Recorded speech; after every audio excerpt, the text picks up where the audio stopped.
Welcome to exam Chalisa परिवार। चलते हैं, स्टार्ट करते हैं। आप लोग जुड़िए। यहाँ पे प्रतिदिन हर सब्जेक्ट का चैप्टर वाइज क्यूज होता है और लुसेंट से अभी चल रहा है फिजिक्स और बायोलॉजी।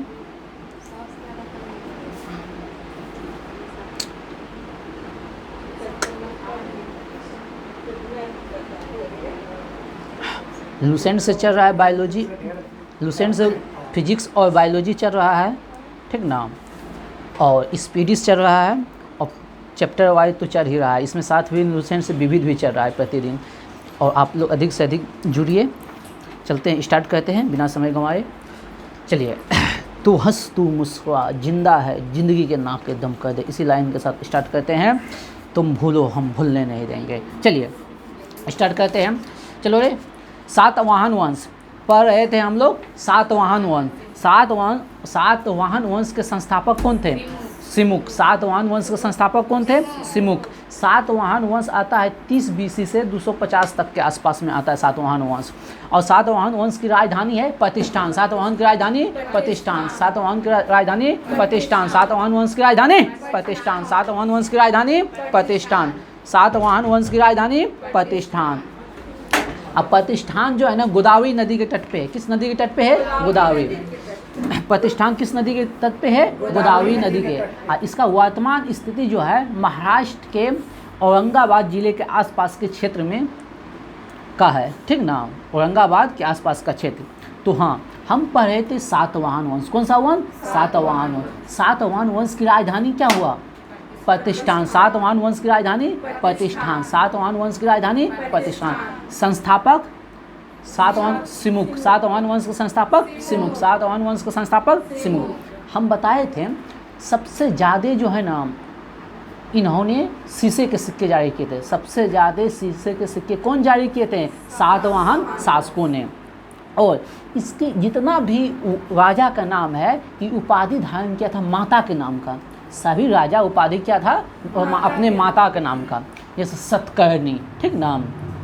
गौतमी बलसली, ठीक ना। गौतमी उसकी माता का नाम था, ठीक ना।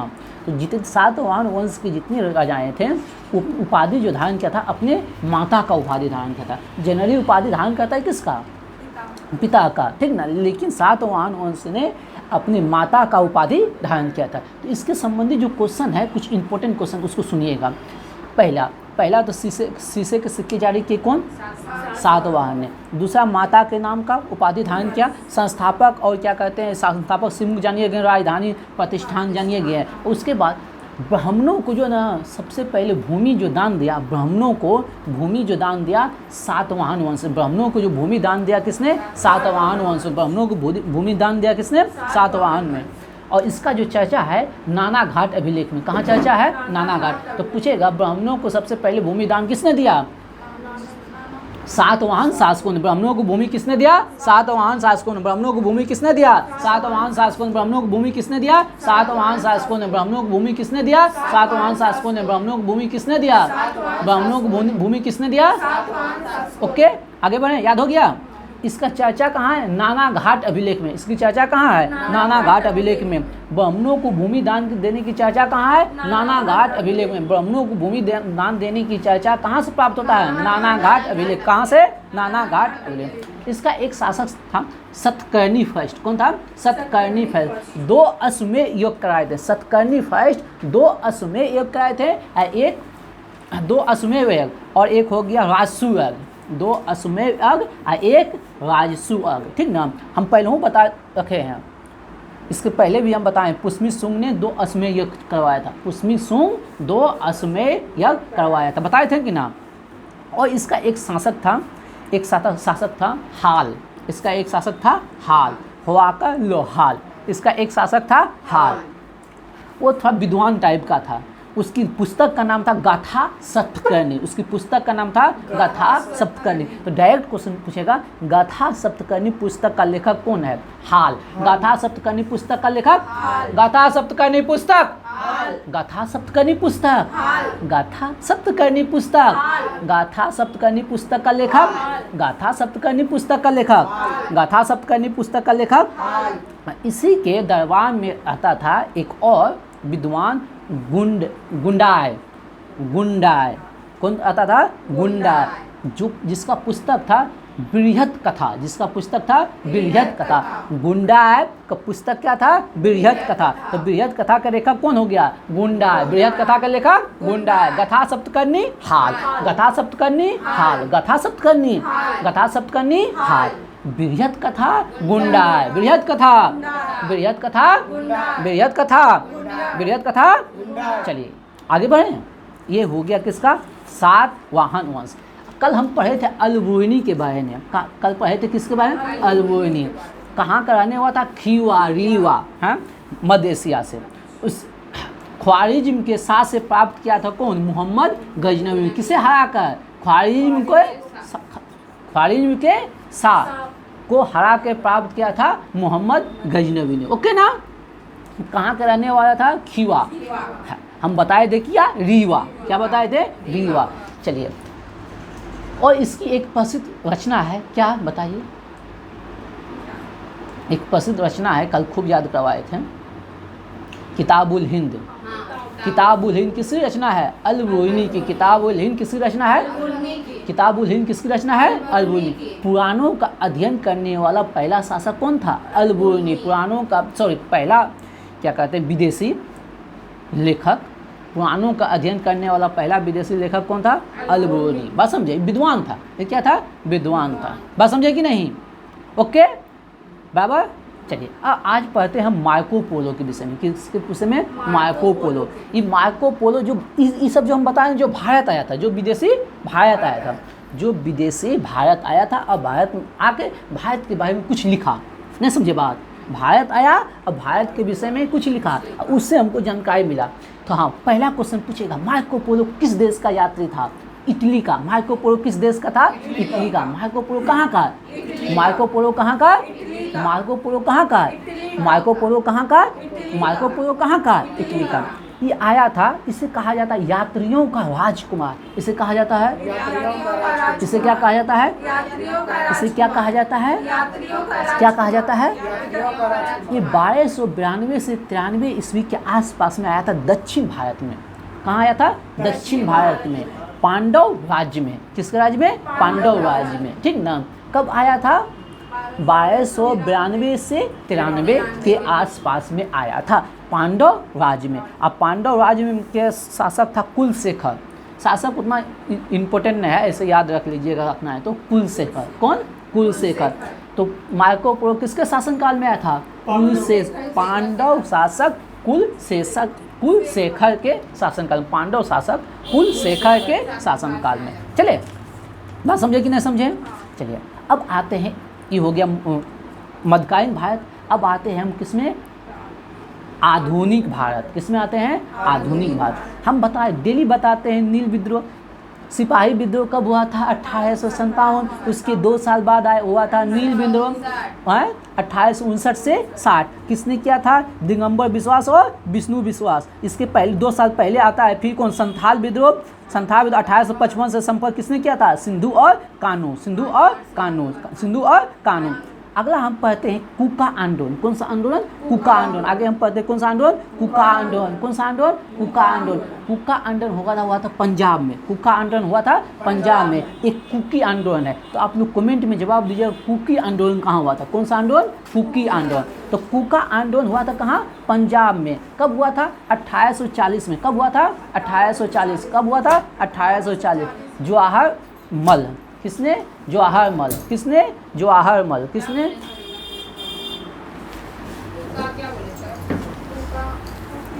कुकी आंदोलन। कुका आंदोलन पंजाब 1840, जवाहर मल। कौन? जवाहर मल। कुका आंदोलन 1840, जवाहर मल। कुका आंदोलन 1840, जवाहर मल। कुका आंदोलन 1840, जवाहर मल। और इसके बाद सुनिए, जब जवाहर मल ये हो गया तो उसके बाद 1863 में राम सिंह कुका किया था नेतृत्व। कौन किया था? राम सिंह कुका। कौन किया था? राम सिंह कुका। कौन किया था?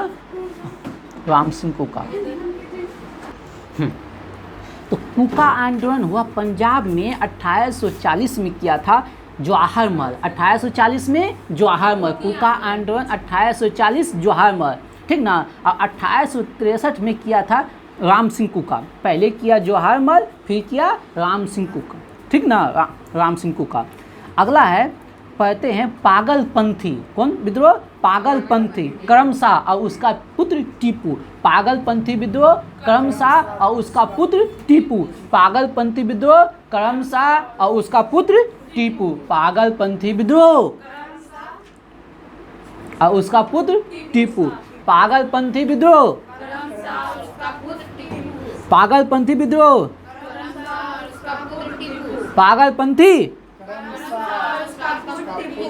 पागलपंथी,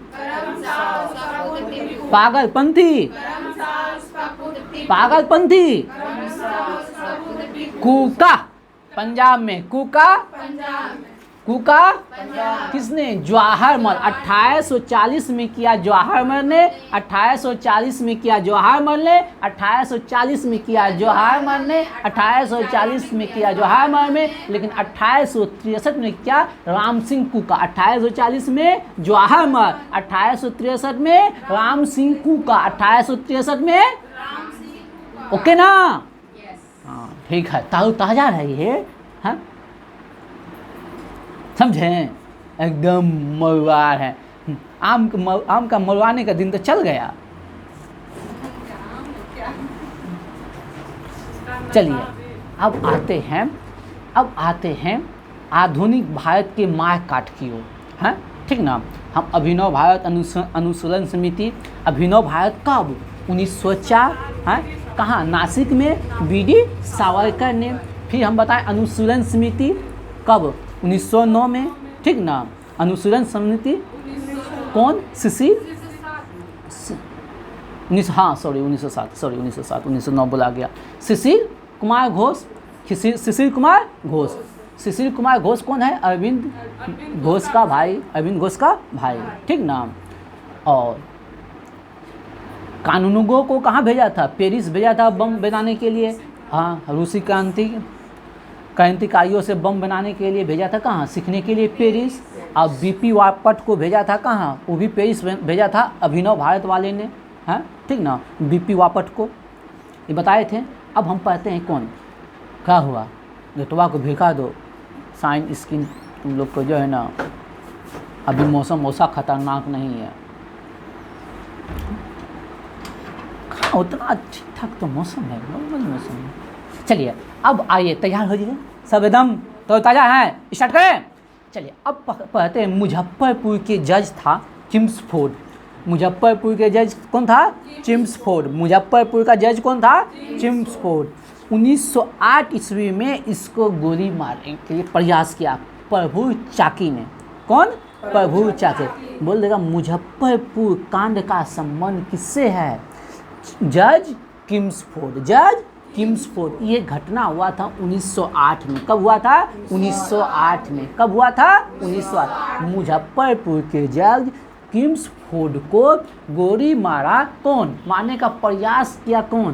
प्रभु चाकी ने। कौन? प्रभु चाकी ने। कौन? प्रभु चाकी और खुदीराम बोस ने। लेकिन गलती से जो है ना, बम फेंका, गोली नहीं, बम फेंका, बम फेंका, गोली नहीं, बम फेंका। लेकिन बम केनरी के गाड़ी पर जा गिरा, ठीक ना, उसको नहीं लगा, ठीक ना। और 2 महिला की क्या हो गया? मौत हो गया। 2 महिला का क्या हो गया? मौत। तो मुजफ्फरपुर हत्याकांड को किसने अंजाम दिया था? खुदीराम बोस और प्रभु चाकी। खुदीराम बोस और प्रभु चाकी। मुजफ्फरपुर हत्या बम कांड, मुजफ्फरपुर बम कांड, हत्याकांड, बम कांड को किसने दिया था? खुदीराम बोस और प्रभु चाकी। किसने? खुदीराम बोस और प्रभु चाकी। किसने? खुदीराम बोस और प्रभु चाकी। किसने? खुदीराम बोस और प्रभु चाकी। किसने? मुजफ्फरपुर किम्सफोर्ड बम कांड। मुजफ्फरपुर किम्सफोर्ड बम कांड कब हुआ था? 1908 में। कब हुआ था? 1908 में। कब हुआ था? किसने किया था? हाँ, खुदीराम बोस, प्रभु चाकी। खुदीराम बोस, प्रभु चाकी। बम किस पे गिरा था? केनरी के गाड़ी पे, उस पे बम नहीं गिरा था, ठीक ना, जिससे 2 महिला की क्या हो गया? मृत्यु हो गया। अब मुजफ्फरपुर के जज किम्सफोर्ड को कुछ नहीं हुआ। तो जिसकी इस घटना के बाद प्रभु चाकी आत्महत्या कर लिया। चल ना, थोड़ी ना इधर से जाने के बाद थोड़ी दिक्कत है। हाँ, प्रभु चाकी का हो गया, आत्महत्या कर लिया। अब खुदीराम बोस को 28 साल की अवस्था में फांसी दिया गया। बस समझे, प्रभु चाकी का हुआ, खुद आत्महत्या कर लिया, घबरा गया, नया नया लड़का है तो क्या करेगा। अब खुदीराम बोस ना शहीद होंगे, वो फांसी लगा उसको मात्र 28 साल की अवस्था में, ठीक ना, फांसी पे चढ़ा। कौन? खुदीराम बोस। याद रखिएगा, खुदीराम बोस को पूछेगा खुदीराम बोस को किस कांड में फांसी दिया गया? मुजफ्फरपुर के जज किम्सफोर्ड कांड में। बस समझे कि नहीं? अरे सब मुर्दा सब स्मशान घाट से आया है। चलिए, मोजाब मरुस्थल, मोजाब बताइए, मोजाब मरुस्थल कहाँ है? कैलिफोर्निया में। मोजाब मरुस्थल कहाँ? मोजाब मरुस्थल कहाँ? मोजाब मरुस्थल कहाँ? विक्टोरिया मरुस्थल कहाँ है? ऑस्ट्रेलिया में। गेट सैंडी कहाँ है? ऑस्ट्रेलिया में। गिब्सन सिम्पलसन कहाँ है? ऑस्ट्रेलिया में। है गोबी मरुस्थल कहाँ है? मंगोलिया, चीन में। थार कहाँ है? भारत पाकिस्तान में। है लूट ए ईरान, लूट ए ईरान नहीं, क्या होगा, एक मिनट, हाँ, दास्ते ए लूट कहाँ है? ईरान में। दास्ते ए लूट कहाँ है? ईरान में। दास्ते ए लूट कहाँ है? दास्ते कबीर कहाँ है? ईरान में। दास्ते ए लूट और दास्ते ए कबीर कहाँ है? ये क्या है? मरुस्थल है। दास्ते ए लूट और दास्ते ए ईरान कहाँ है? मरुस्थल कहाँ है? ईरान में। कहाँ है? ईरान में। चलिए, मोजाब मरुस्थल कहाँ है? कैलिफोर्निया। मोजाब मरुस्थल, मोजाब मरुस्थल, लगभग मरुस्थल दिमाग में आया, याद हुआ? याद हुआ है? मोजाब मरुस्थल कहाँ है? मोजाब मरुस्थल कहाँ है? मोजाब मरुस्थल कहाँ है? मोजाब मरुस्थल कहाँ है? मोजाब मरुस्थल कहाँ है? ग्रेट विक्टोरिया कहाँ है? ग्रेट विक्टोरिया कहाँ है? हाँ, नूबियन मरुस्थल, नूबियन मरुस्थल, नूबियन मरुस्थल, नूबियन मरुस्थल, नूबियन मरुस्थल, नूबियन मरुस्थल, नूबियन मरुस्थल सूडान में है। कहाँ है? सूडान में। नूबियन मरुस्थल, नूबियन मरुस्थल, नूबियन मरुस्थल, नूबियन मरुस्थल। दास्ते लूट ईरान, दास्ते कबीर, दास्ते लूट, दास्ते कबीर, नूबियन मरुस्थल सूडान, नूबियन मरुस्थल, नूबियन मरुस्थल, नूबियन मरुस्थल, नूबियन मरुस्थल, नूबियन मरुस्थल। याद हो रहा है? याद हो रहा है? बोलिए यस सर।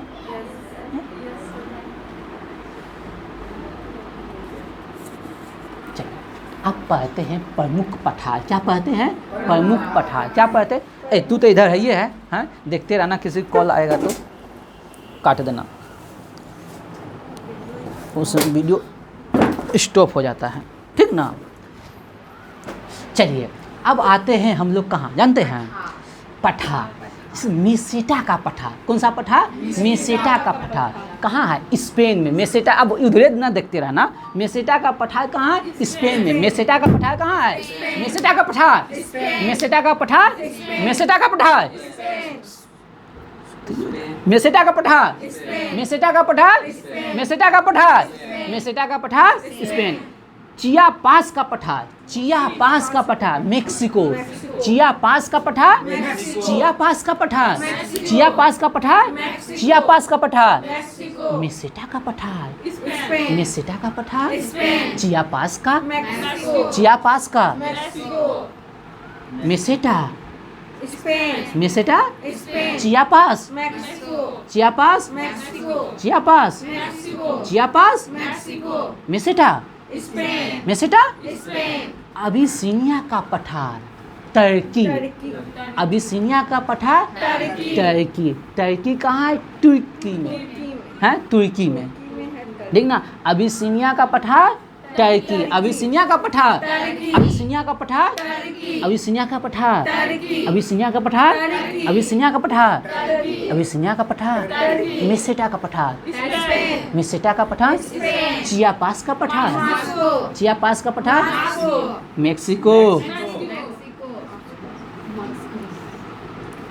अनातोलिया का पठार, सॉरी, हाँ, अनातोलिया का पठार कहाँ, टर्की। अच्छा चलिए अगला है एशिया माइनर का पठार। ईरान के पठार को कहते हैं एशिया माइनर का पठार, ठीक ना। ईरान के पठार को कहते हैं एशिया माइनर का पठार। ईरान के पठार को कहते हैं एशिया माइनर का पठार। ईरान के पठार को कहते हैं एशिया का पठार, एशिया माइनर का पठार। ईरान के पठार को कहते हैं ईरान के पठार को कहते हैं एशिया माइनर का पठार। अनातोलिया का पठार टर्की। टर्की। अनातोलिया का पठार Turkey. Meseta, Spain. Chiapas, Mexico. Chiapas, Mexico. Chiapas, Mexico. Chiapas. Mexico. Asia minor का पठार टर्की। ईरान का पठार। एशिया माइनर के पठार को ईरान का पठार कहते हैं। हम बोलिए सर बोले जैसे क्वेश्चन आप बोलते हैं आंसर हम लोग बोलते हैं, एक बार आप ये आंसर आप बोले क्वेश्चन। चलिए, एक है युकाटन का पठार, अलास्का। कहाँ है? युकाटन का पठार, अलास्का। युकाटन का पठार, अलास्का। बताइए अलास्का, अलास्का का पठार कहाँ है? नहीं होगा ये जो का आपको भी बोलना है, दोनों बोलिएगा, बस समझे, ये होगा। काहे कि अलास्का का पठार, युकाटन का पठार, ये नहीं बन रहा है। कुछ क्वेश्चन बन जाएगा, सब क्वेश्चन नहीं बनेगा, बस समझे। जो 2 लाइन का क्वेश्चन रहेगा। हाँ बोलिए, युकाटन का पठार अलास्का में है। युकाटन का पठार, युकाटन का पठार अलास्का। युकाटन का पठार बोलिए ना, युकाटन का पठार, युकाटन का पठार, युकाटन का पठार अलास्का। युकाटन का पठार अलास्का, याद हुआ। एशिया माइनर का पठार, एशिया माइनर का पठार, ईरान का पठार। ईरान के पठार को कहते हैं एशिया माइनर का पठार। ईरान के पठार को कहते हैं एशिया माइनर का पठार। चलिए आगे बढ़ते हैं। अब प्रमुख राजधानी, अब आता है प्रमुख राजधानी, लॉलीपॉप राजधानी। जितना राजधानी होगा ना, लॉलीपॉप होगा। इटली की राजधानी रोम। इटली की राजधानी, इटली कौन बोलेगा? इटली की राजधानी रोम। इटली की राजधानी रोम। इटली की राजधानी रोम। आयरलैंड की राजधानी डबलिन। आयरलैंड की राजधानी डबलिन। आयरलैंड की राजधानी डबलिन। आयरलैंड की राजधानी डबलिन। आयरलैंड की राजधानी डबलिन। आयरलैंड की राजधानी डबलिन। इटली की राजधानी रोम। इटली की राजधानी रोम। आयरलैंड की राजधानी डबलिन। अजरबैजान की राजधानी बाकू। अजरबैजान की राजधानी बाकू। अजरबैजान की राजधानी, अजरबैजान की राजधानी, अजरबैजान की राजधानी बाकू। ठीक। रोमानिया की राजधानी बुडापेस्ट। सॉरी, बुडापेस्ट, पेस्ट नहीं, Budapest, rest, rest, rest, Budapest. Romania की राजधानी बुखारेस्ट। बुखारेस्ट। रोमानिया की राजधानी बुखारेस्ट। रोमानिया की राजधानी बुखारेस्ट। रोमानिया की राजधानी बुखारेस्ट। रोमानिया की राजधानी, रोमानिया की राजधानी, रोमानिया की राजधानी, रोमानिया की राजधानी, रोमानिया की राजधानी, जर्मनी की राजधानी बर्लिन। जर्मनी की राजधानी, जर्मनी की राजधानी, जर्मनी की राजधानी, जर्मनी की राजधानी, जर्मनी की राजधानी, जर्मनी की राजधानी। ठीक है, तुम्हारा कॉन्सेप्ट सही है, अब भी सही है। जर्मनी की राजधानी बर्लिन। जर्मनी की राजधानी, पुर्तगाल की राजधानी लिस्बन। लिस्बन। स्पेन एक देश है, ठीक ना। पुर्तगाल की राजधानी लिस्बन। पुर्तगाल की राजधानी लिस्बन। लिस्बन जो है ना, जब हिस्ट्री पढ़िएगा, दासों के व्यापार के लिए फेमस था। लिस्बन जो है दासों के व्यापार के लिए फेमस था, ठीक ना। लिस्बन किसके लिए फेमस था? दासों के व्यापार के लिए। पुर्तगाल की राजधानी लिस्बन। पुर्तगाल की राजधानी, पोलैंड की राजधानी वर्सा। पोलैंड की राजधानी वर्सा। पोलैंड की राजधानी वर्सा। पोलैंड की राजधानी वर्सा। पोलैंड की राजधानी, पोलैंड की राजधानी, रूस की राजधानी मॉस्को। रूस की राजधानी मॉस्को। रूस की राजधानी, रूस की राजधानी, रूस की राजधानी, रूस की राजधानी, रूस की राजधानी, जर्मनी की राजधानी बर्लिन। जर्मनी की राजधानी बर्लिन। जर्मनी की राजधानी, जर्मनी की राजधानी, जर्मनी की राजधानी, जर्मनी की राजधानी Poland Warsaw. Poland Warsaw. Poland Warsaw. Germany Berlin. Germany Berlin. Poland, Poland Warsaw. Germany, Germany, Poland, Poland, पुर्तगाल, पुर्तगाल लिस्बन, पुर्तगाल लिस्बन, पुर्तगाल Italy, Italy Rome, Italy Ireland Dublin, Ireland, Ireland. चलिए अब हो गया रूस, हो गया मास्को, रूस हो गया मास्को, रूस मास्को, रूस रूस रूस, स्पेन मैड्रिड, स्पेन की राजधानी मैड्रिड, स्पेन की राजधानी मैड्रिड, स्पेन की राजधानी मैड्रिड, स्पेन की राजधानी, स्पेन की राजधानी मैड्रिड, स्पेन की राजधानी मैड्रिड, स्पेन की राजधानी मैड्रिड। मैसिडोनिया की राजधानी स्कोप गे, स्कोप गे जे, स्कोप जे, स्कोप जे।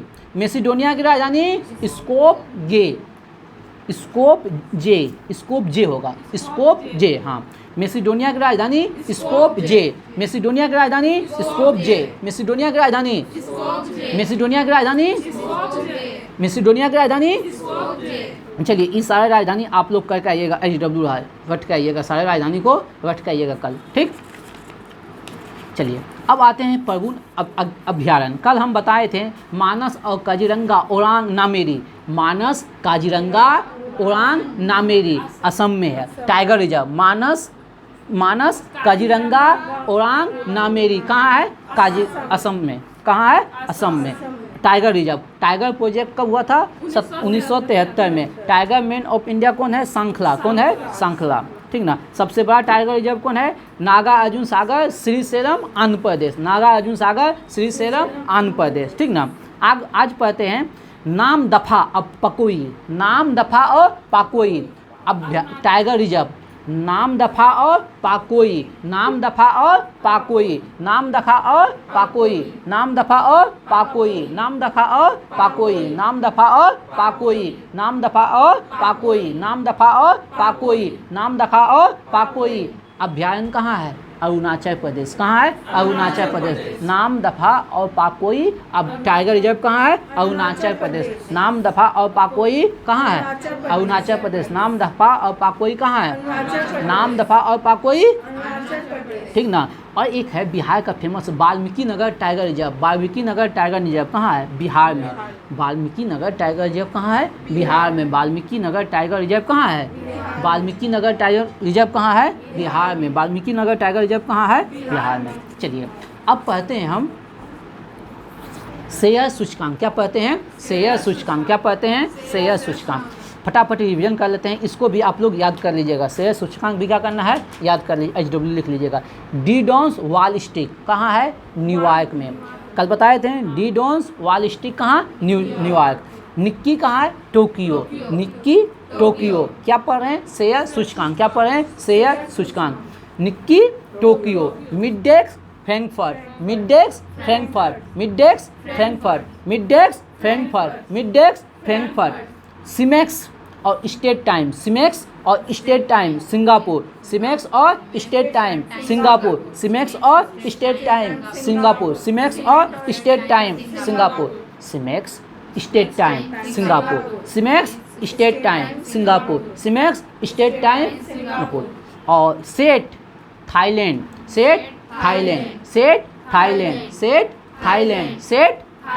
सेट क्या है? सूचकांक है, शेयर सूचकांक है। Set, set, set, set, set. अब आज पढ़ते हैं KOSPI, KOSPI Korea, KOSPI Korea, KOSPI Korea, KOSPI Korea, KOSPI Korea. Set Thailand, SET Thailand, SET, set KOSPI, set KOSPI, set KOSPI, set KOSPI, set KOSPI, set KOSPI. दोबारा चलिए। नासदाक, नासदाक share सूचकांक। नासदाक USA, नासदाक USA, नासदाक, नासदाक, नासदाक, नासदाक, नासदाक, नासदाक, नासदाक, नासदाक, नासदाक, नासदाक, नासदाक, नासदाक, नासदाक, नासदाक, नासदाक। क्या हुआ? Set KOSPI, ठीक। चलिए अगला S&P, S&P share सूचकांक। S&P, S&P Canada, S&P Canada, S&P Canada, S&P Canada, S&P S&P S&P set, set KOSPI, KOSPI S&P Canada, S&P S&P नास्डाक USA, नास्डाक नास्डाक कोई दिक्कत याद हो रहा है? चलिए अगला मिबटेल, मिबटेल हाँ इटली, हाँ मिबटेल इटली, मिबटेल मिबटेल मिबटेल मिबटेल मिबटेल मिबटेल सेट, सेट एगो पकड़ लिए इसको नहीं छोड़ेंगे। मिबटेल मिबटेल मिबटेल मिबटेल मिबटेल मिबटेल सेट, मिबटेल सेट, मिबटेल सेट। चलिए एक है IPC, IPC IPC Mexico, IPC Mexico, IPC IPC IPC IPC IPC। चलिए ये हो गया। अब पढ़ते हैं, डेली पढ़ते हैं क्या, एक्स पढ़ते हैं। सिनेबार किसका है? पारा का। सिनेबार किसका है? पारा का। केलेमाइन किसका है? जिंक का। केलेमाइन क्या किसका है? ए भाइयों डेली हम लगभग एक ही टाइप का एक्स बताते हैं आप लोग को, क्यों? ताकि एक्स में बहुत कन्फ्यूजन होता है, ताकि एगो दिमाग में बैठ जाए, ठीक ना, बढ़िया सा भी एग्जाम में टाइम में आराम से दिमाग में बैठा देंगे आप लोग को। केलेमाइन जिंक का, केलेमाइन जिंक का, केलेमाइन जिंक का। कार्बोलाइट सिल्वराइट चांदी, कार्बोलाइट सिल्वराइट, कार्बोलाइट सिल्वराइट, कार्बोलाइट सिल्वराइट। केसिटेटाइन, केसिलेटाइन, केसिलेटाइन टीन का, केसिलेटाइन टीन का, ठीक ना। और एक याद रखिएगा गलेना लेड का, गलेना लेड का, गलेना लेड का, गलेना लेड का, गलेना लेड का, गलेना लेड का, गलेना लेड का, गलेना लेड का। Smell tight, smell tight, smell tight, smell smell smell smell tight. Cobalt, smell tight, cobalt, smell tight, cobalt, smell tight, smell tight, smell tight, smell tight, smell tight, smell tight, smell tight, smell tight, smell tight, smell tight x किसका है? Smell tight x किसका है? Smell tight x किसका है? Smell tight x किसका है? Cinnabar, cinnabar अच्छा। कसिटेराइट, कसिटेराइट सिल्वराइट चांदी, कसिटेराइट सिल्वराइट, कसिटेराइट सिल्वराइट।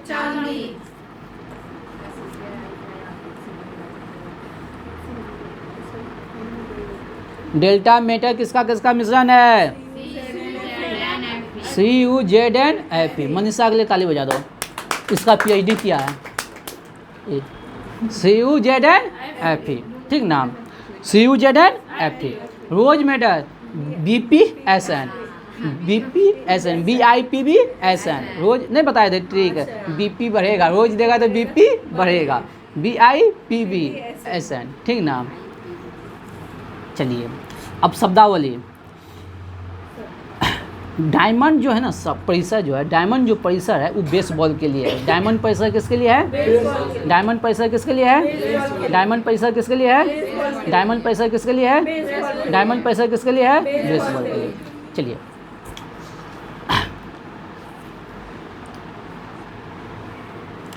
नेशनल इमरजेंसी, राष्ट्रीय आपात। ध्यान से सुनिएगा बात को।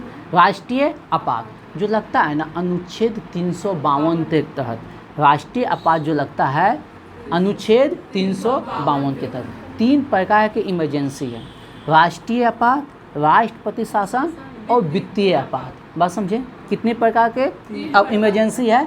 कितने? 3 प्रकार के। कौन कौन? राष्ट्रीय आपात, राष्ट्रपति शासन और वित्तीय आपात। राष्ट्रीय आपात जो लगता है अनुच्छेद 352 से, राष्ट्रपति शासन लग जो है 356 से, अब वित्तीय आपात लगता है 360 से। अभी हम पढ़ेंगे नेशनल इमरजेंसी, राष्ट्रीय आपात। अभी क्या पढ़ेंगे? राष्ट्रीय आपात। राष्ट्रीय आपात जो पहले लगता था आंतरिक अशांति पर, पहले किस पर लगता था, आंतरिक अशांति पे, लेकिन 44वें संविधान संशोधन के तहत 1978 के बाद ये हो गया बाह्य आक्रमण और सशस्त्र विद्रोह पे। पहले लगता था आंतरिक अशांति पे भी लग जाता था नेशनल इमरजेंसी, लेकिन 44वें संविधान संशोधन 1978 के तहत नेशनल इमरजेंसी जो है बाह्य आक्रमण और सैनिक विद्रोह, बाह्य आक्रमण और सैनिक विद्रोह इस पे लगेगा, ठीक ना। और एक बार में 6 महीना तक ही बढ़ाया जा सकता है, एक बार में 6 महीना तक ही बढ़ा सकते हैं, ठीक ना।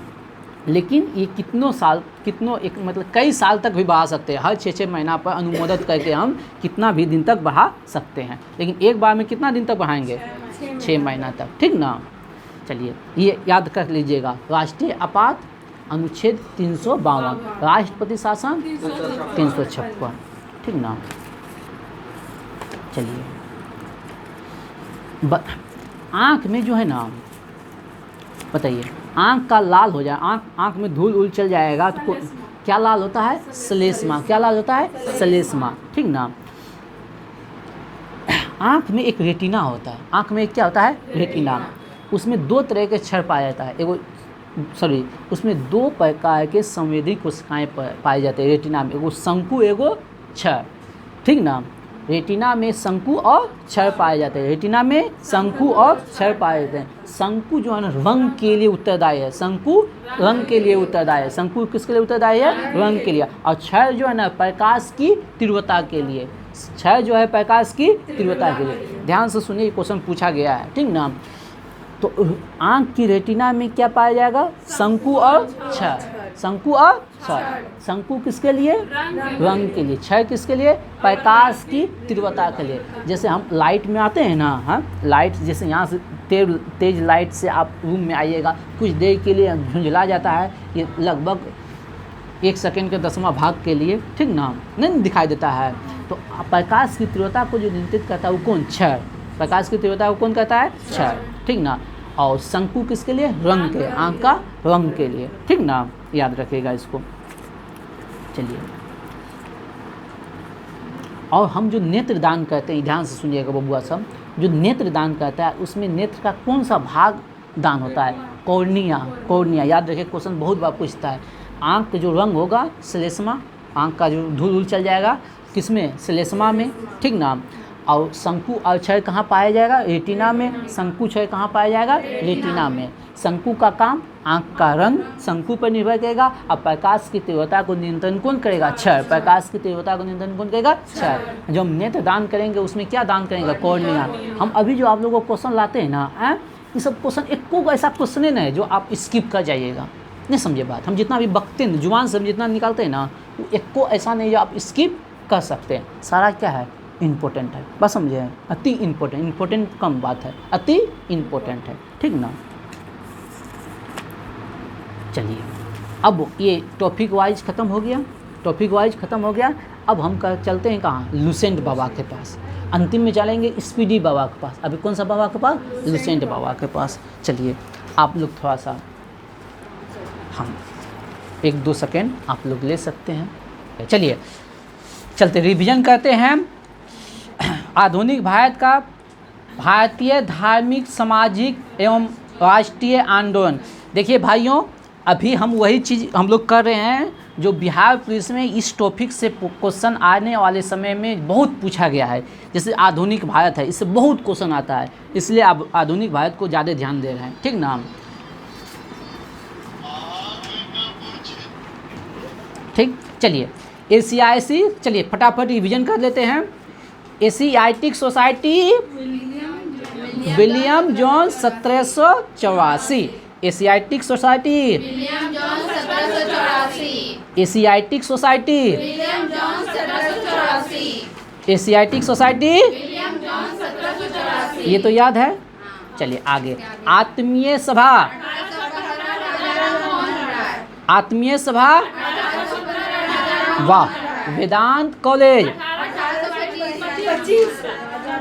वेदांत कॉलेज, वेदांत कॉलेज, युवा बंगाल आंदोलन,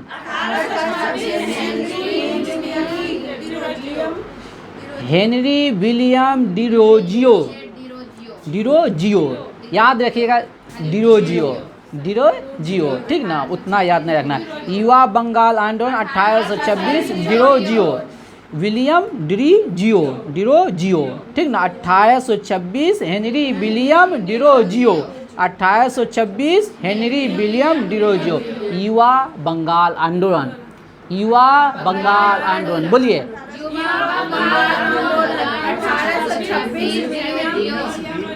हाँ, हेनरी विलियम डिरोजियो, ठीक ना। युवा बंगाल आंदोलन का नेतृत्व किस? हेनरी विलियम डिरोजियो, ठीक ना। युवा बंगाल आंदोलन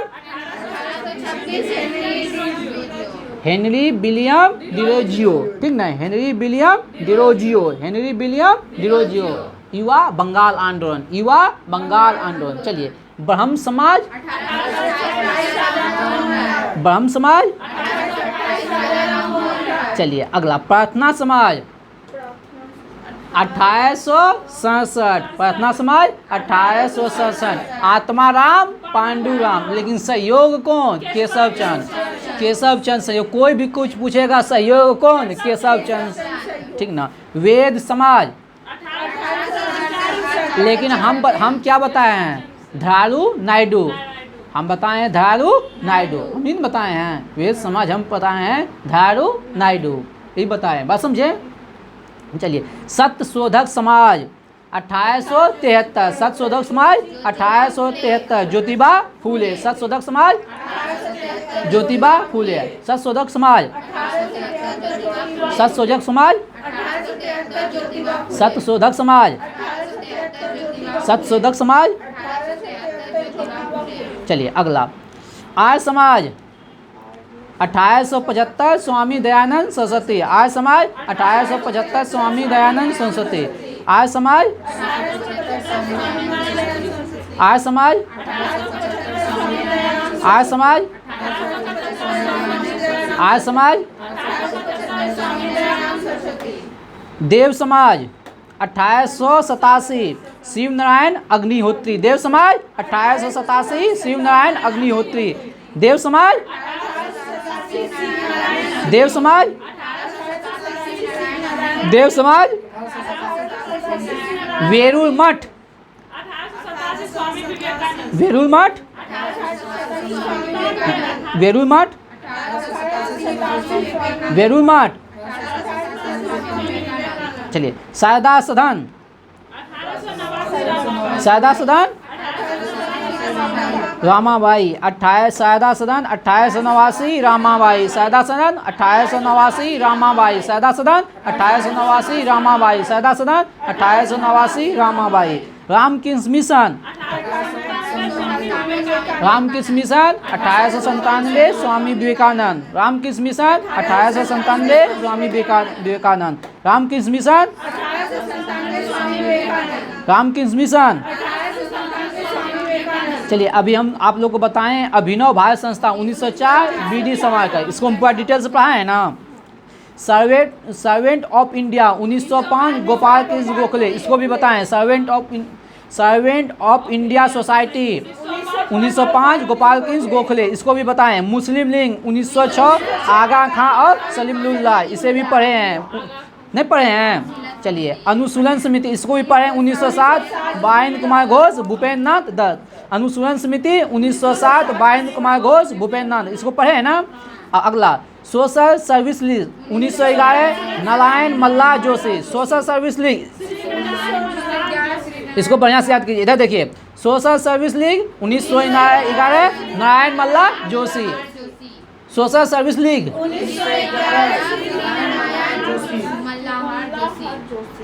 social service league 1911, Narayan Malla Joshi, social service league 1911, Shri Narayan Malla Joshi, ठीक ना। सोशल सर्विस लीग, हाँ 1911, श्री नारायण मल्ला जोशी, श्री नारायण मल्ला जोशी, ठीक ना। विश्व Bharti,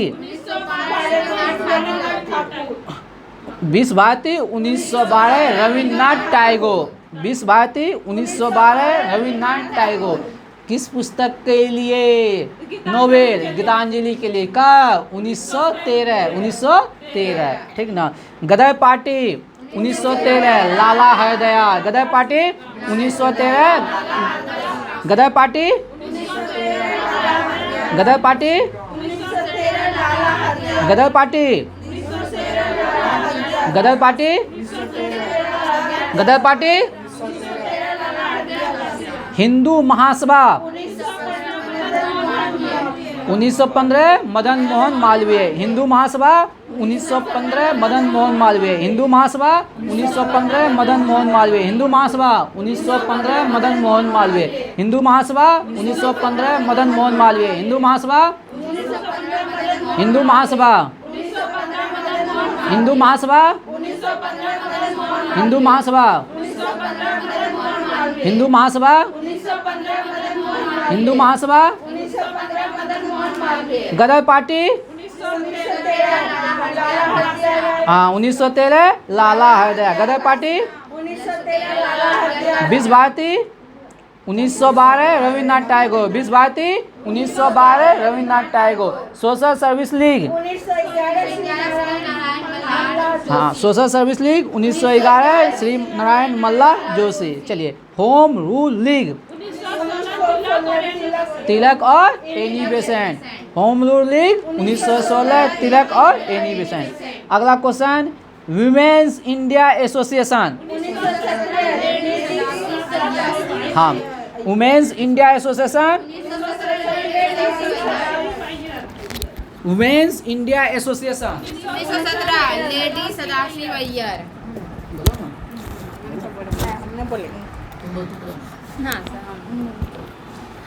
women's India association 1917 lady Sadashiv Iyer. Women's India association women's India association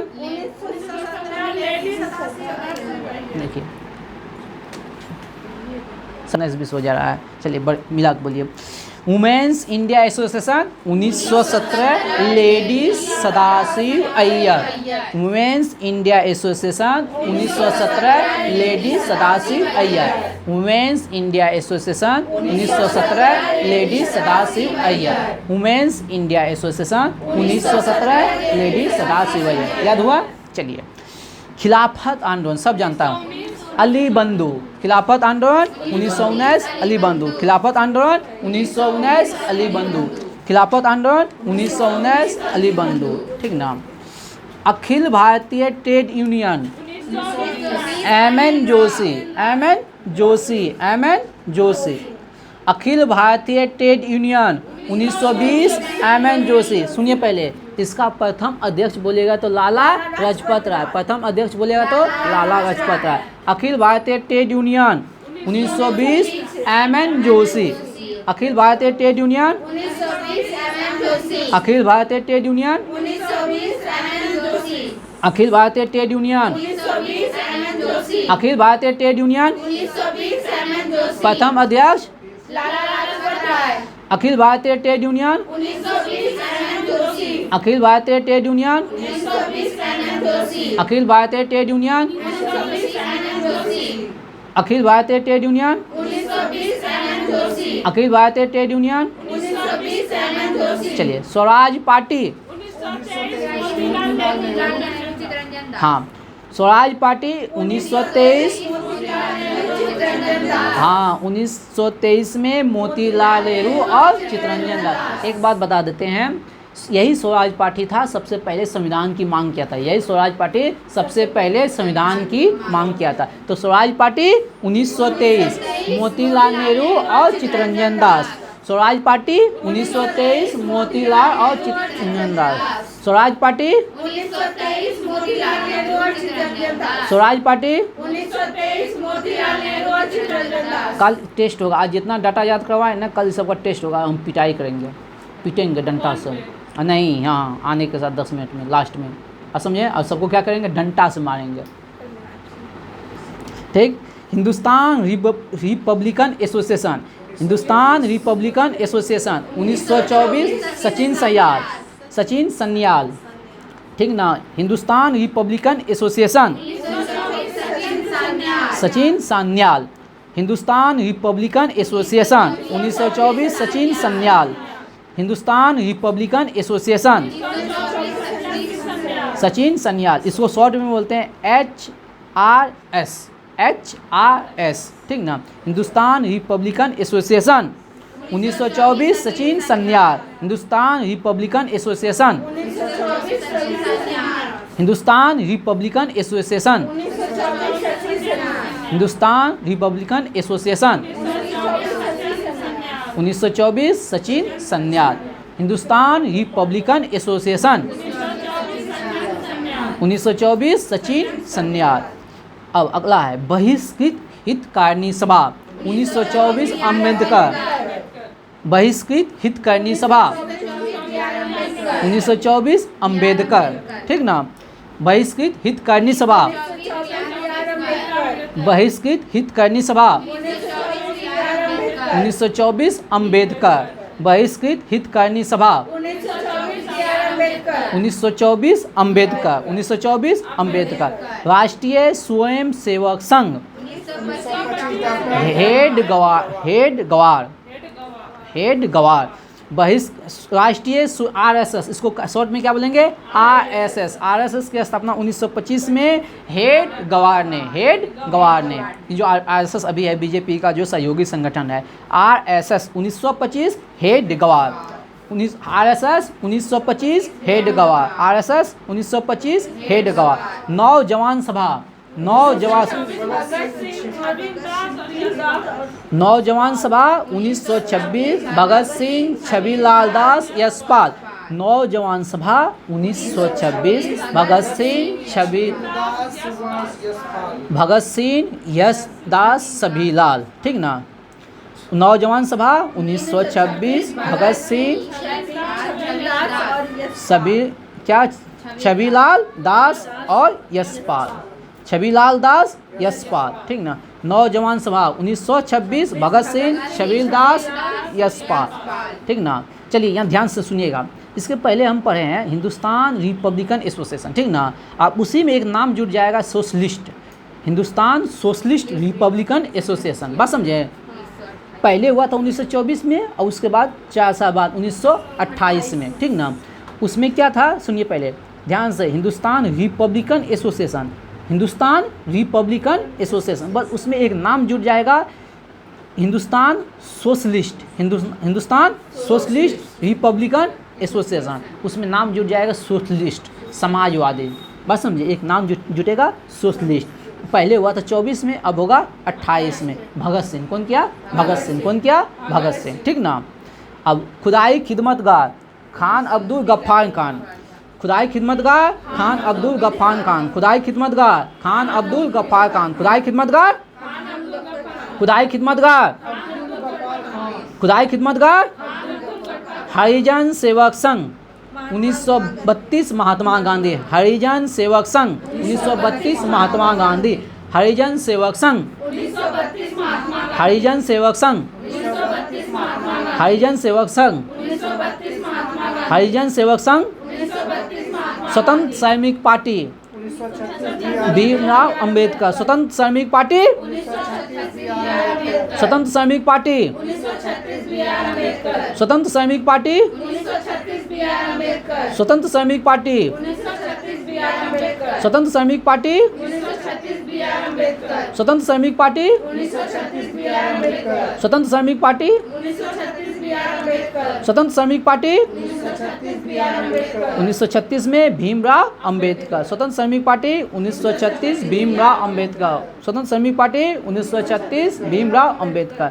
forward bloc 1939, forward bloc 1939 Subhash Chandra Bose, forward bloc 1939 Subhash Chandra Bose, forward bloc 1939 Subhash Chandra Bose. Azad Hind फौज,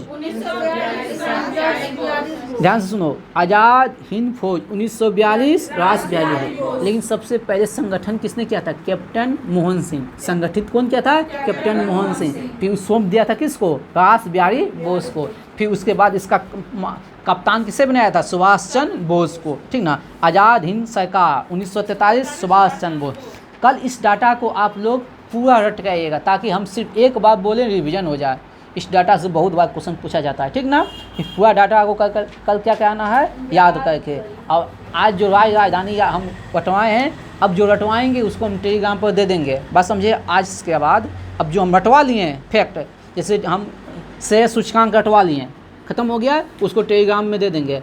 अब वो पूरा, हाँ, व्हाट्सअप टेलीग्राम जहाँ भी है, अब उसको रट के रखना है। वो आप लोग को गलत नहीं होना चाहिए। हम आए 1 मिनट में उसका क्या कर लें, रिवीजन कर लें। बात समझे कि नहीं, बस समझे। नहीं तो हम डेली पढ़ाएं तो लगे आप लोग के लिए नया, ऐसा नहीं होना चाहिए। अब धीरे टाइट भी होंगे वाइट के साथ, ठीक ना। रटवाएंगे तो उसको आप क्या करना है, घर में जाके रिवीजन करना है, ठीक ना।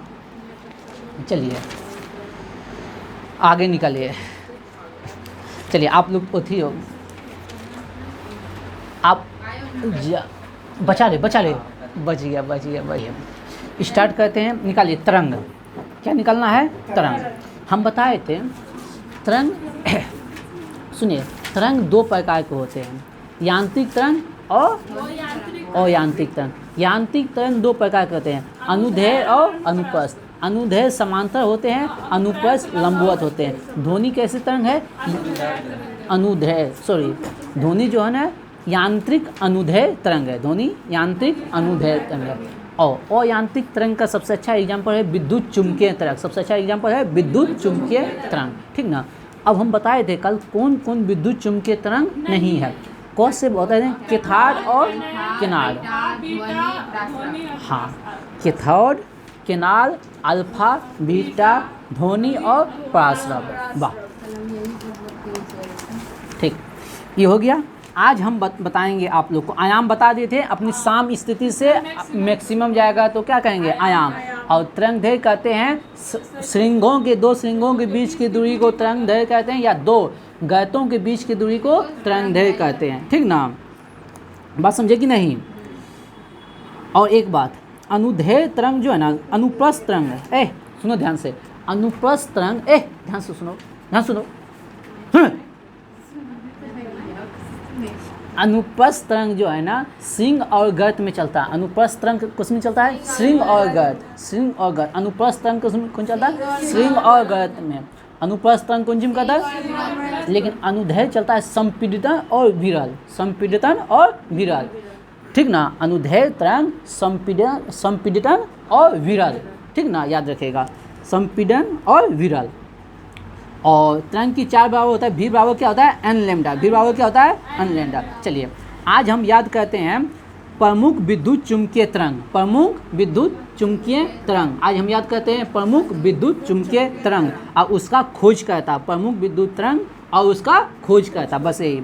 गामा किरण पॉल विलाइड, गामा किरण पॉल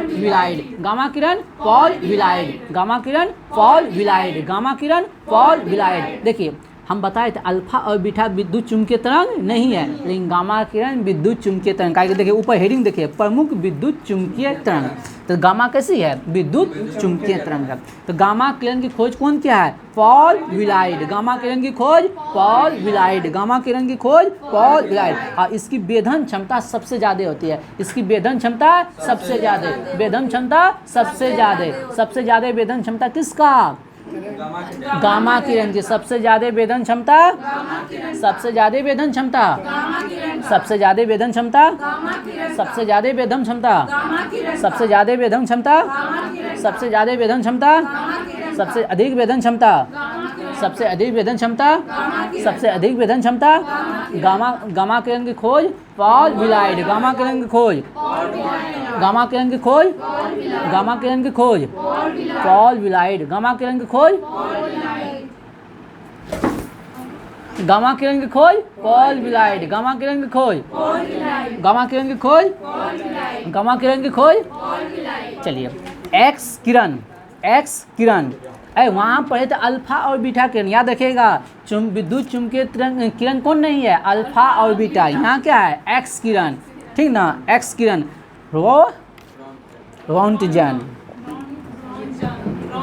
रोंटजन लिखा रहेगा, कहीं रोंटजन भी लिखा रहेगा, रोंटजन, ठीक ना। एक्स किरण रोंटजन, एक्स किरण रोंटजन, एक्स किरण, एक्स किरण, एक्स किरण। तो क्या दिक्कत, सूख जाएगा। गुस्सा हो जाएगी फिर क्या दिक्कत है? एक्स किरण रोंटगेन, एक्स किरण, एक्स किरण, एक्स किरण, एक्स किरण, एक्स किरण, गामा किरण पॉल्युलाइड, गामा किरण पॉल्युलाइड, गामा किरण पॉल्युलाइड। गामा किरण सबसे अधिक वेधन क्षमता, सर्वाधिक वेधन क्षमता किसका? सर्वाधिक वेधन क्षमता, सर्वाधिक वेधन क्षमता गामा किरण की खोज, गामा किरण की खोज, सर्वाधिक वेधन क्षमता, सर्वाधिक वेधन क्षमता। चलिए एक्स किरण रोंटगेन, एक्स किरण रोंटगेन, एक्स किरण, एक्स किरण, एक्सरे जो होता है वही एक्स किरण, एक्सरे जो होता है ना वही एक्स किरण, ठीक ना। परावैगनिक किरण रीटर, परावैगनिक किरण रीटर, परावैगनिक किरण, परावैगनिक किरण, परावैगनिक किरण इसका काम करते हैं सिकाई करने में, सिकाई करने में, सिकाई, सिकाई नहीं होता है जैसे हाँ सिकाई, हाँ परावैगनिक किरण हड्डी उड्डी में जो होता है ना। परावैगनिक किरण रीटर, परावैगनिक किरण रीटर, परावैगनिक किरण, परावैगनिक किरण, परावैगनिक किरण, एक्स किरण रोंटगेन, एक्स किरण रोंटगेन, एक्स किरण, एक्स किरण, गामा किरण पॉल्युलाइड, गामा किरण पॉल्युलाइड, गामा किरण, गामा किरण, एक्स किरण, एक्स किरण, एक्स किरण, गामा किरण, गामा किरण, एक्स किरण, परावैगनिक रीटर, परावैगनिक रीटर, परावैगनिक, परावैगनिक, परावैगनिक, परावैगनिक, परावैगनिक। चलिए अगला है दृश्य किरण जो हम लोग देखते हैं, न्यूटन, दृश्य किरण, न्यूटन, दृश्य किरण, दृश्य किरण, दृश्य किरण, दृश्य किरण, दृश्य किरण, दृश्य किरण, दृश्य किरण, दृश्य किरण, दृश्य किरण, दृश्य किरण, दृश्य किरण, दृश्य किरण, दृश्य किरण, दृश्य किरण, अवरक्त किरण हर सेल, अवरक्त किरण, अवरक्त किरण हर सेल, अवरक्त किरण हर सेल, अवरक्त किरण, अवरक्त किरण, अवरक्त किरण ये उष्मीय किरण है, याद रखिएगा। ये कैसी किरण है? उष्मीय किरण है। अवरक्त किरण कैसी है? उष्मीय किरण है। अवरक्त किरण कैसी है? उष्मीय किरण है। अवरक्त किरण कैसी है? अवरक्त किरण कैसी है? अच्छा इसका काम बाद में याद कर लेंगे। अवरक्त किरण हर सेल, अवरक्त किरण हर सेल, अवरक्त किरण, अवरक्त किरण, अवरक्त किरण। अब सुनिए गामा किरण पॉल्युलाइड, गामा किरण पॉल्युलाइड, गामा किरण पॉल्युलाइड, एक्स किरण रोंटगेन, एक्स किरण रोंटगेन, एक्स किरण रोंटगेन, परावैगनिक हीटर, परावैगनिक हीटर, परावैगनिक हीटर, परावैगनिक हीटर, परावैगनिक हीटर, परावैगनिक हीटर, परावैगनिक हीटर, परावैगनिक हीटर, परावैगनिक हीटर, परावैगनिक हीटर। अवरक्त किरण हर सेल, अवरक्त किरण हर सेल, अवरक्त किरण हर सेल, अवरक्त किरण हर सेल, अवरक्त किरण हर सेल, अवरक्त किरण हर सेल। दृश्य किरण न्यूटन, दृश्य किरण न्यूटन, दृश्य किरण न्यूटन, दृश्य किरण न्यूटन, दृश्य किरण न्यूटन, दृश्य किरण न्यूटन, दृश्य किरण न्यूटन। अवरक्त किरण हर सेल, अवरक्त किरण हर सेल, अवरक्त किरण हर सेल, अवरक्त किरण हर सेल, अवरक्त किरण हर सेल, अवरक्त किरण हर सेल। परावैगनिक किरण, परावैगनिक किरण, हाँ परावैगनिक किरण, गामा किरण, गामा किरण, गामा किरण, गामा किरण, एक्स किरण रोंटगेन, एक्स किरण, एक्स किरण, परावैगनिक, परावैगनिक, परावैगनिक, परावैगनिक, परावैगनिक।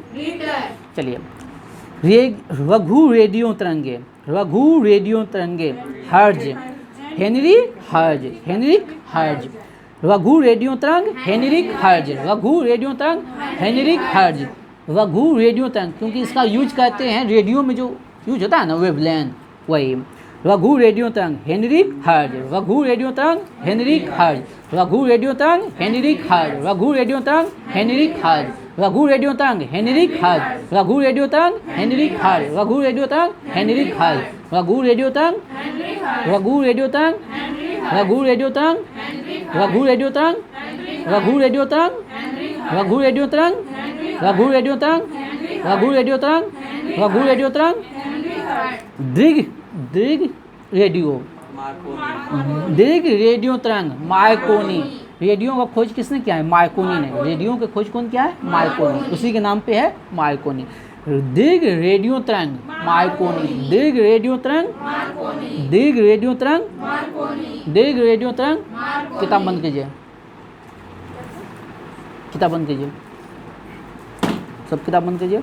चलिए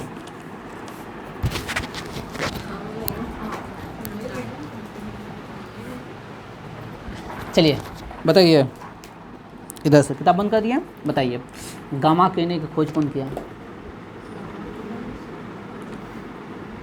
चलिए बताइए।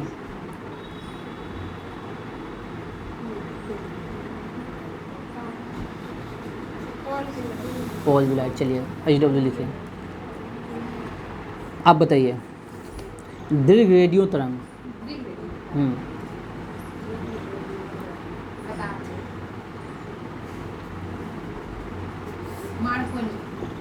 चलिए आप बताइए एक्स किरण। हाँ ठीक है। चलिए आप बताइए दीर्घ रेडियो तरंग।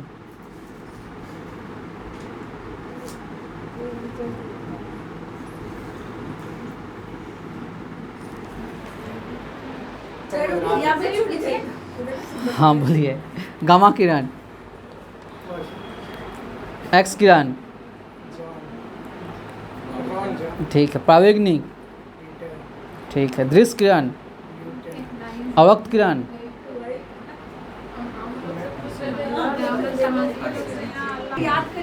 उससे क्या हुआ? दीर्घ रेडियो तरंग। चलो ठीक है, चलो निकालो अब बायोलॉजी निकालो।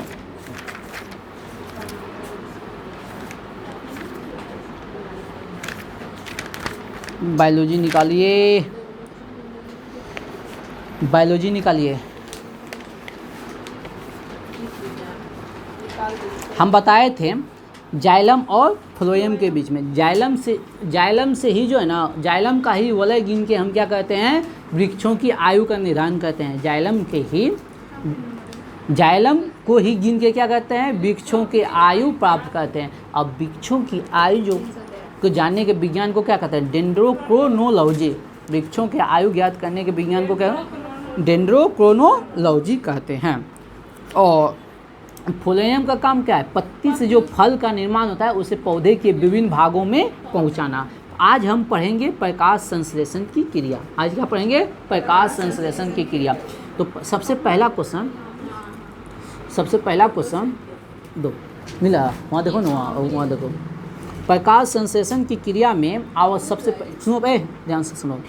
प्रकाश संश्लेषण की क्रिया में सबसे पहले पूछेगा आवश्यक तत्व कौन कौन है। तो सबसे पहले प्रकाश संश्लेषण की क्रिया में आवश्यक क्या क्या है? CO2, जिसको हम बोलेंगे कार्बन डाइऑक्साइड। देखिए 6 CO2 है ना, अब समीकरण देखिए 6 CO2 है जिसको बोलेंगे कार्बन डाइऑक्साइड।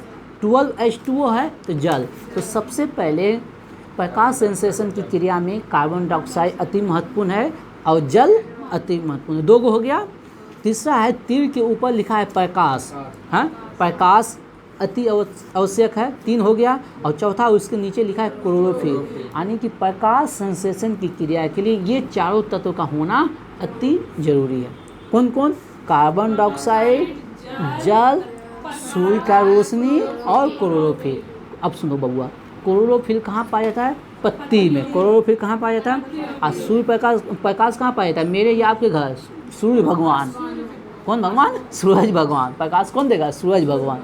इसीलिए जो पौधा छाँव में रहता है वो मिरमिरा जाता है। गांव घर में कहता है मिरमिरा गया है, ठीक ना, हाँ मुरझा गया है। जो छाँव में रहता है, जो फसल जो है ना किसी वृक्ष के छाँव के नीचे बढ़ता है वो अच्छा फसल नहीं होता है, ठीक ना, क्योंकि उसको प्रकाश सूर्य की लाइट बढ़िया से नहीं मिलता है तो भोजन बढ़िया से नहीं बना पाता है। नहीं कहता है छड़ अड्डा हो गया है गाँव। चलिए ये हो गया, ये 4 को तत्व समझे। अब प्रकाश संश्लेषण की क्रिया में उत्पाद क्या होता है? प्रकाश संश्लेषण की क्रिया में उत्पाद क्या होता है? ग्लूकोज, जल और ऑक्सीजन। प्रकाश संश्लेषण की क्रिया में उत्पाद क्या है? ग्लूकोज, जल और ऑक्सीजन। ग्लूकोज का सूत्र क्या होगा? C6H12O6। ग्लूकोज का सूत्र C6H12O6। बात समझे कि नहीं? समझ में आ गया प्रकाश संश्लेषण में क्या क्या आवश्यक है? फिर से रिकॉल कर लेते हैं। कार्बन डाइऑक्साइड, हाँ एक बार हम भी बोल देते हैं। पहला हो गया कार्बन डाइऑक्साइड, दूसरा हो गया जल, तीसरा हो गया क्लोरोफिल, चौथा हो गया सूर्य भगवान। बात समझे? और क्या बनाएगा उत्पाद?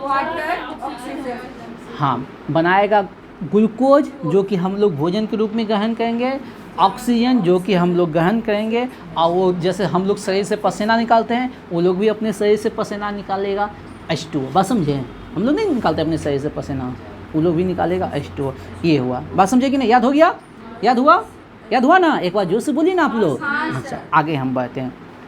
अगला लाइन है ये, पत्ती की कोशिकाएं जल सीरा से, पत्ती की कोशिकाएं, ध्यान सुनिएगा, पत्ती की कोशिकाएं में जल सीरा से प्राशन द्वारा, यानी कि यहाँ से क्वेश्चन पूछेगा बबुआ, ए बाबू साहब, सोना, हीरा, मोती, जवाहर, सुनिए पूछेगा यहाँ से क्वेश्चन, पत्ती जो है ना जल किस विधि से, पत्ती जल जो है ना, पत्ती जो जल ग्रहण करता है किस विधि से? तो बोलिएगा, जवाब दीजिएगा प्राशन विधि से, ओस्मोस क्रिया द्वारा, प्राशन विधि से।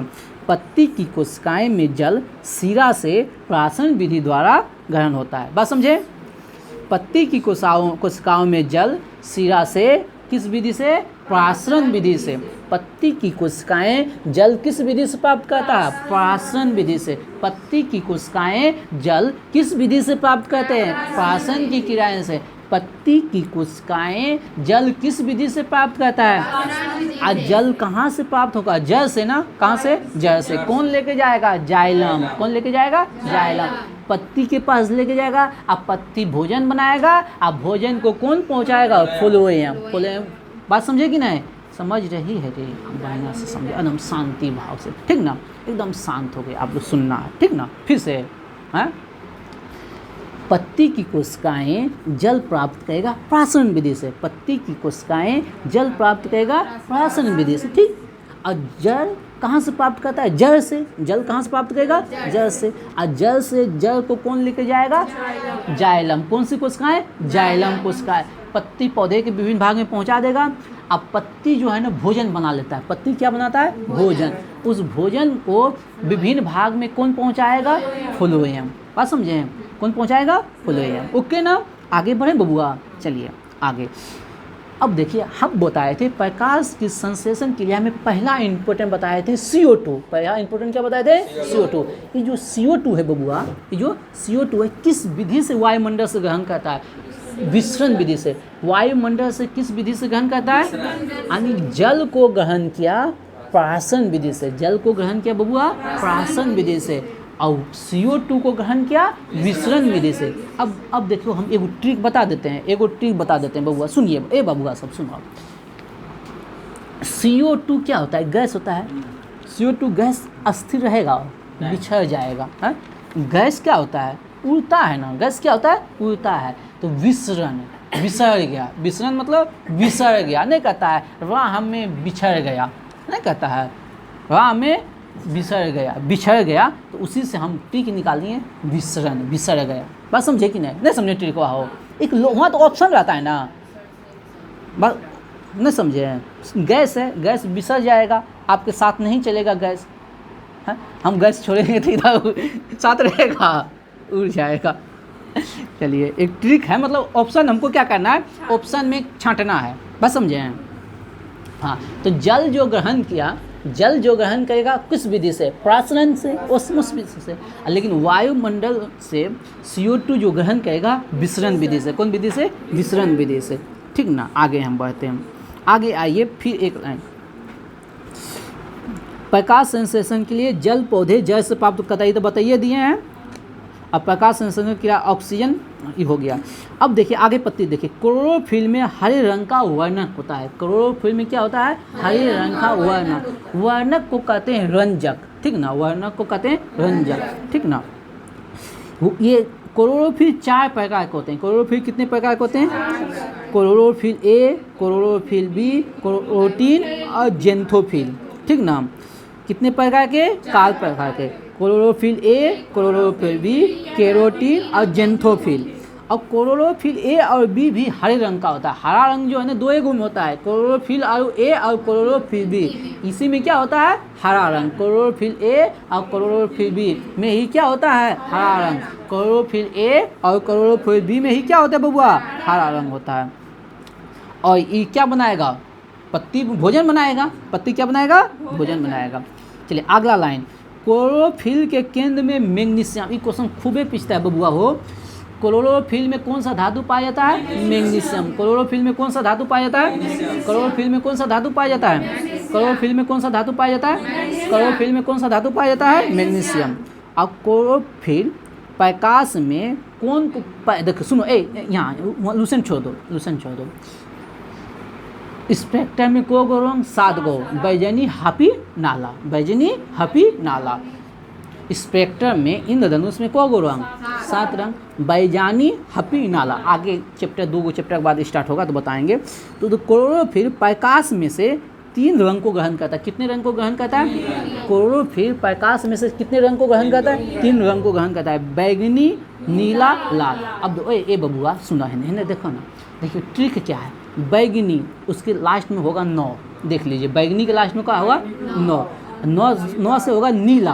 हाँ और उसके नीला के लास्ट में क्या होगा लो से लास्ट में क्या हो गया लाल। बात समझे, बैगनी नीला लाल, बैगनी नीला लाल, बैगनी नीला लाल। यानी क्लोरोफिल किसको ग्रहण करेगा बैगनी नीला लाल। क्लोरोफिल किसको ग्रहण करेगा मात्र 3 रंग बैगनी नीला लाल। क्लोरोफिल किसको ग्रहण करेगा बैगनी नीला लाल।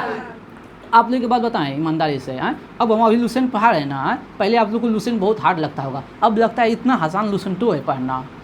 फीलिंग होने लगेगा कुछ दिन के बाद, फीलिंग होने लगेगा लूसेंट भी इतना आसान है पढ़ना। बेकार हम लोग डरते थे लूसेंट से, ठीक ना। कहो सर स्पीड हटाइए, इस लूसेंट को पढ़ाई कितना अच्छा लगता है पढ़ने में, 1 महीना में विश्वास हो जाएगा आप लोग को, ठीक ना।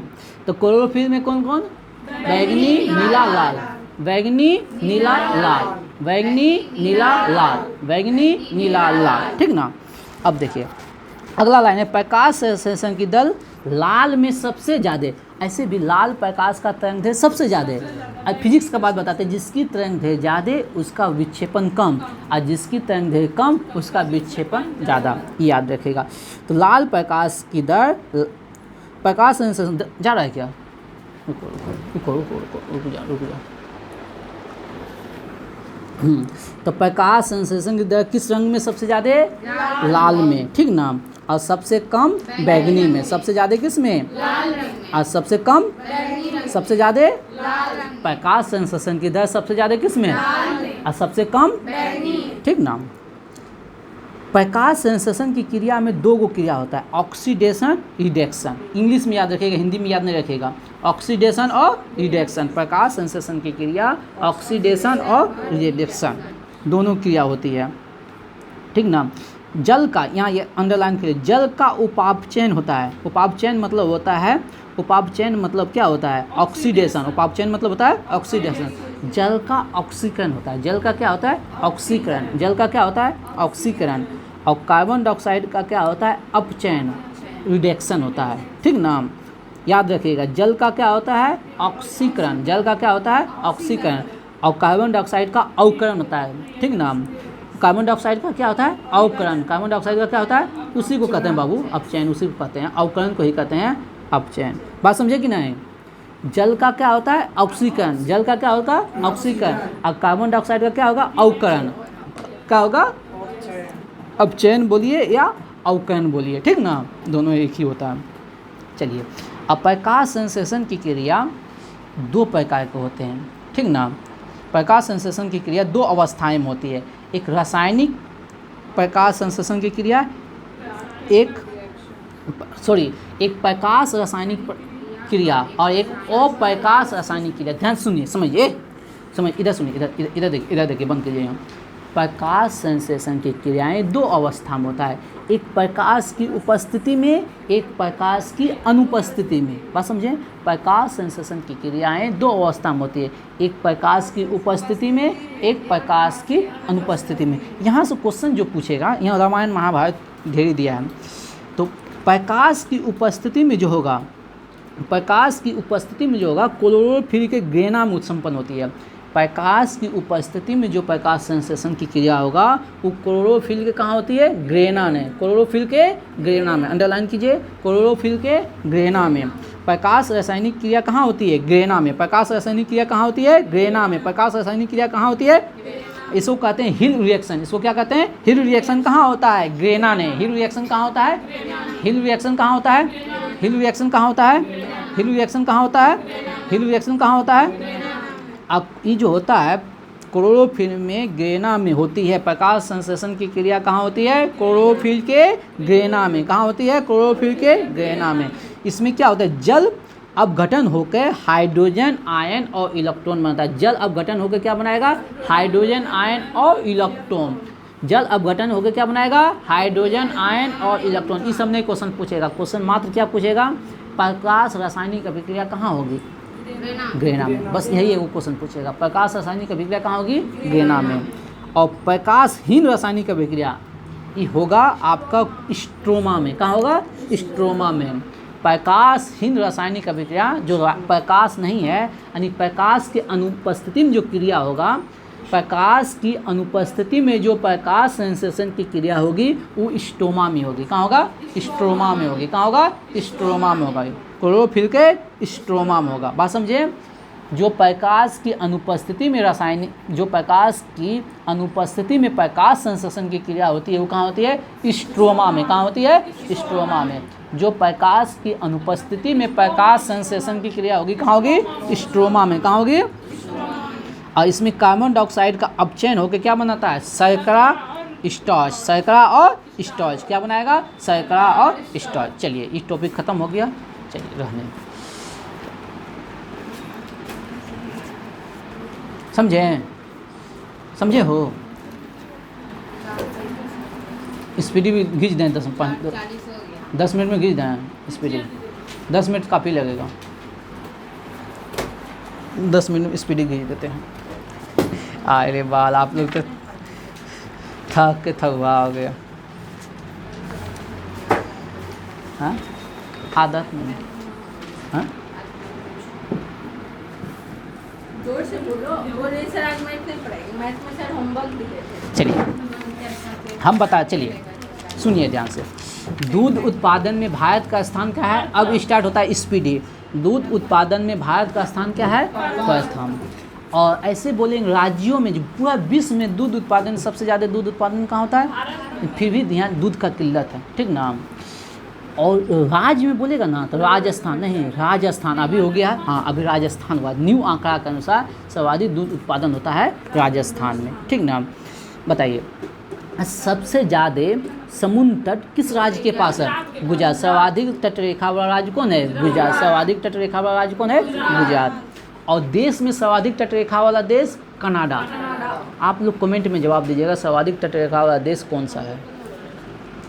चलिए हाँ, टोडा जनजाति जो है ना, टोडा जनजाति जो है नीलगिरी पहाड़ियाँ पर पाई जाती है। टोडा जनजाति कहाँ पाई जाती है, टोडा जनजाति कहाँ पाई जाती है, टोडा जनजाति पहाड़ियाँ। चलो ये क्वेश्चन बहुत बार आ गया है। बोरोबुदुर मंदिर कहाँ है, जावा। जावा कहाँ है, इंडोनेशिया में। बोरोबुदुर मंदिर कहाँ है, जावा, इंडोनेशिया। अभी हमको लगता है 10, 15, 20 बार आ गया होगा ये क्वेश्चन। अजमेर की स्थापना किसने कहा, अजयपाल। अजमेर की स्थापना अजयपाल। अजमेर की स्थापना, अजमेर की स्थापना, अजमेर की स्थापना, अजमेर की स्थापना, अजमेर की स्थापना। अब रेशम में 1 नंबर पे है कर्नाटक। रेशम उत्पादन में 1 नंबर पर कौन है, कर्नाटक। रेशम उत्पादन में 1 नंबर पर कौन है, रेशम उत्पादन में 1 नंबर पे, रेशम उत्पादन में 1 नंबर पे, रेशम उत्पादन में 1 नंबर पे। अब कपास के लिए कौन सी मिट्टी है, अब कपास का सर्वाधिक काली मिट्टी सर्वाधिक कहाँ, महाराष्ट्र में, आंध्र प्रदेश, गुजरात इस सब में है। ऐसा सबसे ज़्यादा महाराष्ट्र में। अगला बरमुंडा ट्रेंगल। बरमुंडा ट्रेंगल उत्तरी अटलांटिक महासागर में है। बरमुंडा ट्रेंगल किस में है, उत्तरी अटलांटिक महासागर। बरमुंडा ट्रेंगल कहाँ है, उत्तरी अटलांटिक महासागर। बरमुंडा ट्रेंगल कहाँ है, उत्तरी अटलांटिक महासागर। बरमुंडा ट्रेंगल कहाँ है, उत्तरी अटलांटिक महासागर। चलिए आप लोग जानबे करते हैं सांख्य दर्शन किसका है, कपिल का। न्याय दर्शन किसका है, गौतम का। योग दर्शन किसका है, पतंजलि का। उत्तर मीमांसा वादरायण। हाँ उत्तर मीमांसा वदरायण ना, हाँ वदरायण है ना। देखो अचानक जुबान से निकलता है तो मैं सही निकलता है। चलो ये हो गया। अगला चलो फॉरवर्ड ब्लॉक आज हम पढ़े हैं सुभाष चंद्र बोस। फॉरवर्ड ब्लॉक के आज हम पढ़े हैं कौन? सुभाष चंद्र बोस। चलिए याद रखिएगा स्तनधारियों का हृदय जो है 4 कोष्ठक होते हैं। स्तनधारियों के हृदय में 4 कोष्ठक होते हैं। और सबसे ज़्यादा वन वाला राज मध्य प्रदेश, सर्वाधिक वन वाला राज मध्य प्रदेश। आप लोग कमेंट में जवाब दीजिएगा प्रतिशत के अनुसार सबसे ज़्यादा वन किस राज्य में पाया जाता है? प्रतिशत के अनुसार सर्वाधिक वन किस राज्य में पाया जाता है? हेक्टेयर के अनुसार है मध्य प्रदेश, लेकिन प्रतिशत के अनुसार सर्वाधिक वन दूसरे राज्य में पाया जाता है। बताइए हेंग सांग किसके दरबार में आया था? हर्षवर्धन। हेंग सांग किसके दरबार में? हर्षवर्धन। हेंग सांग किसके दरबार में? हेंग सांग किसके दरबार में? हेंग सांग किसके दरबार में? बताइए भारत का सबसे प्राचीन विश्वविद्यालय कौन है? नालंदा विश्वविद्यालय। वर्तमान में है नालंदा, प्राचीन है तक्षशिला।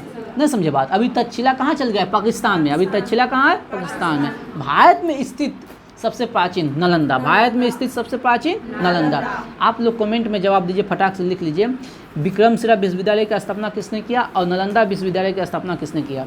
विक्रमशिला विश्वविद्यालय की स्थापना किसने किया? नालंदा विश्वविद्यालय की स्थापना किसने किया?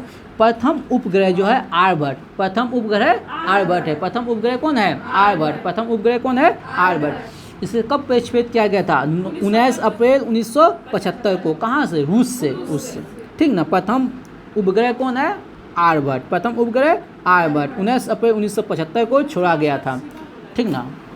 हाँ विक्रमशिला और नालंदा विश्वविद्यालय का, ठीक ना। जगजीवन राम का उपनाम क्या है? बाबूजी। जगजीवन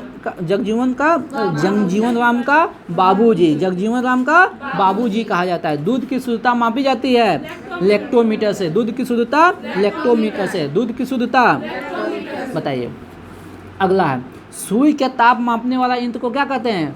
पायरोमीटर। सुई की तीव्रता पायरोमीटर। सुई की तीव्रता पायरोमीटर। सुई की तीव्रता पायरोमीटर। प्रथम महिला शासिका राजिया सुल्तान। प्रथम महिला शासिका राजिया सुल्तान।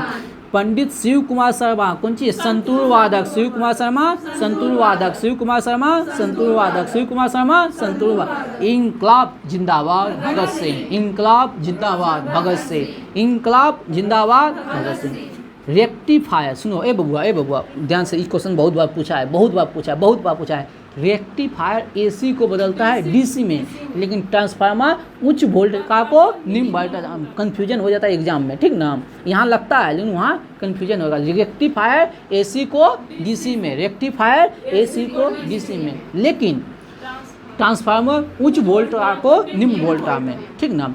विटामिन B12 का रासायनिक नाम साइनोकोबालाबिन। विटामिन B12 का रासायनिक नाम साइनोकोबालाबिन। विटामिन B12 का रासायनिक नाम साइनोकोबालाबिन। विटामिन B12 का रासायनिक नाम विटामिन B12 का रासायनिक नाम केवलाव देव घाना पक्षी विहार कहाँ है?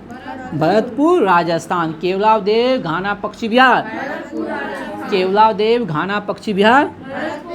केवलाव देव घाना पक्षी विहार। केवलाव देव घाना पक्षी विहार। केवलादेव पक्षी अभ्यारण्य। 2.5 दिन का झोपड़ा कुतुबुद्दीन ऐबक। 2.5 दिन का झोपड़ा कुतुबुद्दीन ऐबक। कुतुब मीनार कुतुबुद्दीन अपने गुरु बख्तियार काकी के याद में, स्मृति में, ठीक ना। अमेरिका की खोज किसने किया? कोलंबस ने 1492 में। 1492 में, ठीक ना। वॉलीबॉल के प्रत्येक कक्ष में कितने खिलाड़ी? 6 खिलाड़ी। वॉलीबॉल में 6 खिलाड़ी। राष्ट्रकूट की राजधानी कहाँ? मानखेड़। राष्ट्रकूट की राजधानी राष्ट्रकूट की राजधानी राष्ट्रकूट की राजधानी राष्ट्रकूट की राजधानी, ठीक ना। बर्नौली का सिद्धांत ऊर्जा संरक्षण। बर्नौली का सिद्धांत ऊर्जा संरक्षण। बर्नौली का सिद्धांत बर्नौली का सिद्धांत बर्नौली का सिद्धांत बताइए। भगत सिंह सुखदेव राजगुरु को फांसी में हुआ था 1931 में। किसके शासनकाल? इरविन के। लॉर्ड नहीं बोलना है, इरविन। क्या बोलना है? लॉर्ड नहीं बोलना है, इरविन। क्या बोलेंगे? लॉर्ड मतलब क्या होता है? भगवान है वो मेरा।